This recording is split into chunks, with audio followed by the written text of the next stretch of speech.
so much. He really made me fall in love with the sport.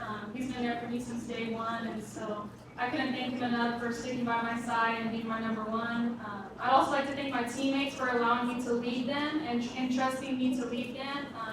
It's been a great run these past 3-4 years, especially with this girl right by my side. You know, just like my mom said, we're 1-1, and there's not much we can do without each other. So.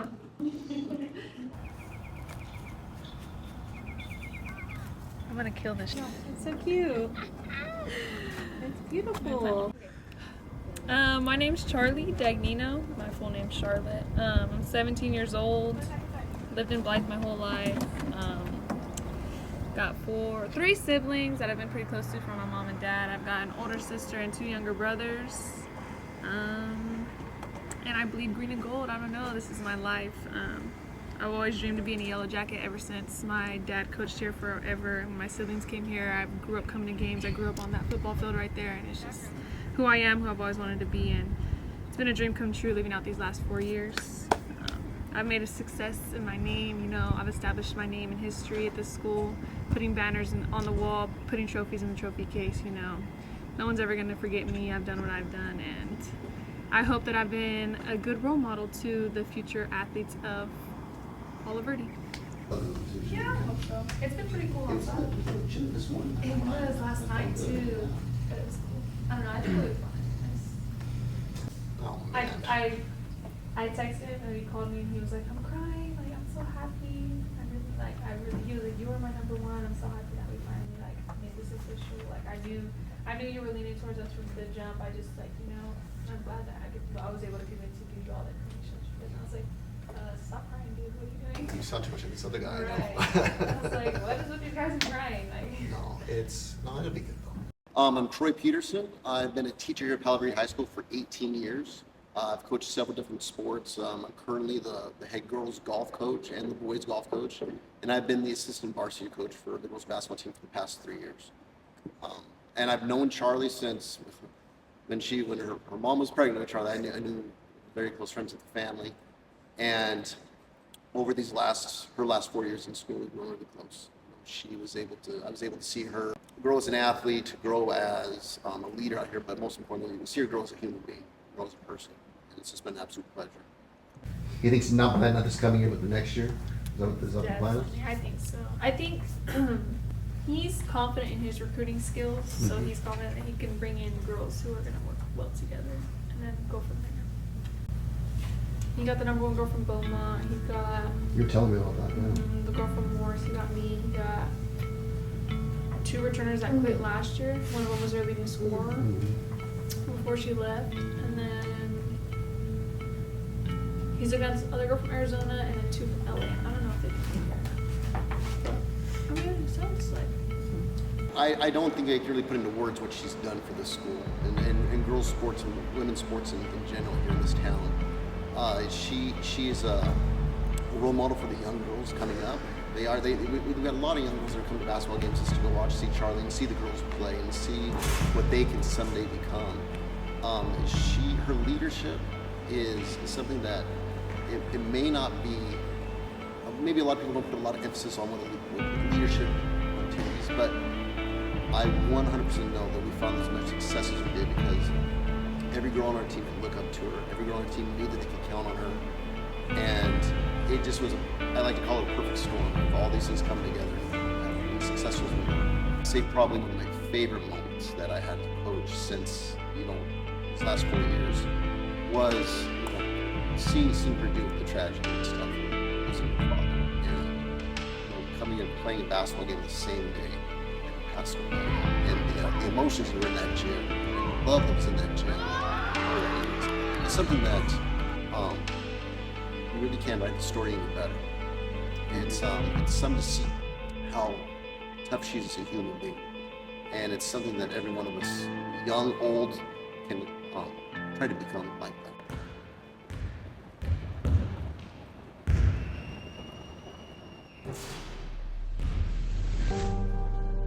It's gonna be a dogfight.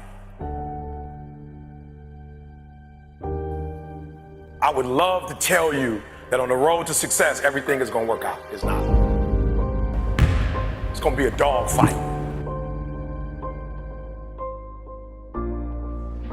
I think my best advice that I could give Charlie from this point on is to never stop being yourself. I mean, me personally, I've gained so much from just being around her, as much as it's been. But I would feel like the rest of the world is being cheated if she turned into something that, she is. It's going to be a huge loss. It's always kind of hard when we talk about the campus is going to be losing the senior class is going to be hurting.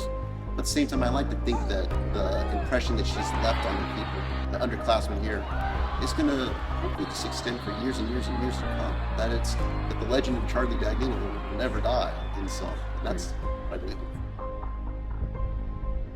Wanting to be the best athlete in my family was definitely the biggest push for me, the biggest reward for me at the end of the day, because I knew that as an athletic family, you kind of have expectations, but it's not like, it's good expectations.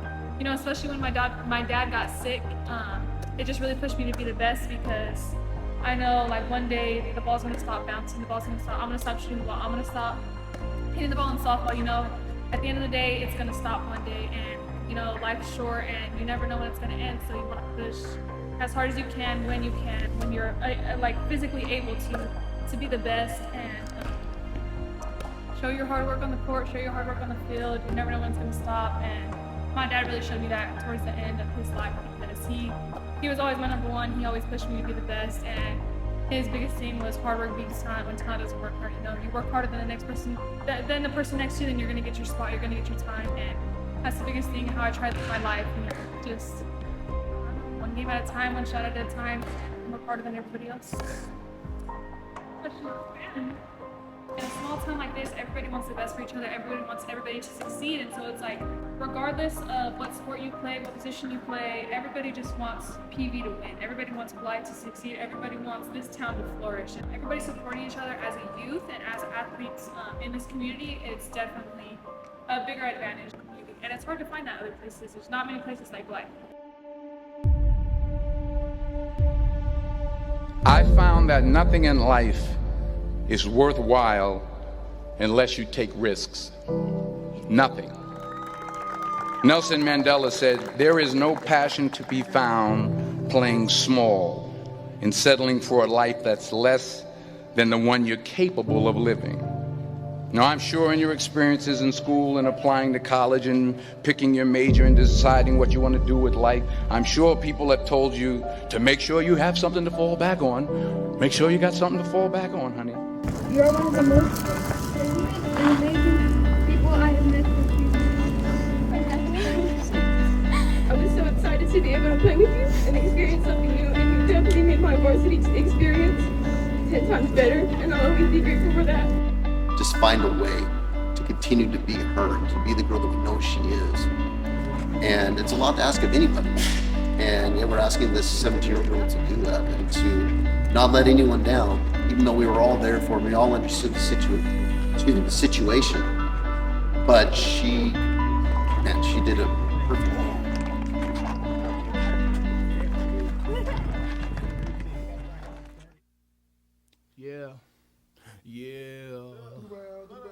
LB fam, finally up in this piece. Got my mans that put me on, you know what I'm saying? One shout out to the Uptown, you know what I mean? Word up. MCA, this is how we do it.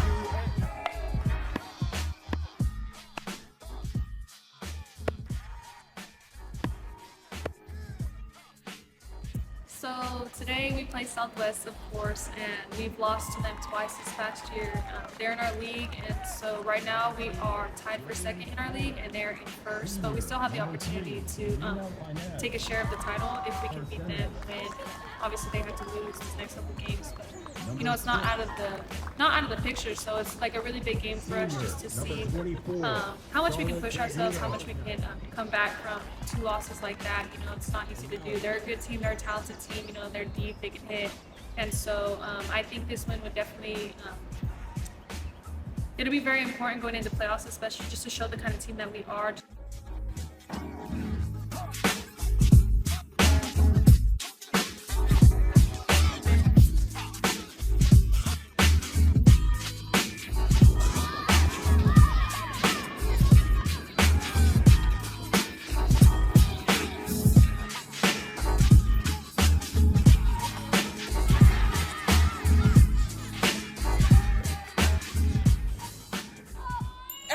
great when they're not tired. This is when they tired, that's when the real champions come out. That's when that real dog come out. It's where I think the real truth comes out, because I think there are a lot of people who are very talented who can make it there. There are very few people who can deal with the pressure and the stress that happens when we're there. I feel I'm the best ever. It's not bragging or boasting. The proof is in the pudding. In my mind, I'm always the best. I am the greatest fighter of all time. And when I hit you with a hard right hand, you will fall. Gotta win tomorrow, gotta win right now. If you're passionate about what you're doing, keep going, keep believing, reach for the stars. Everything is always impossible until someone does it.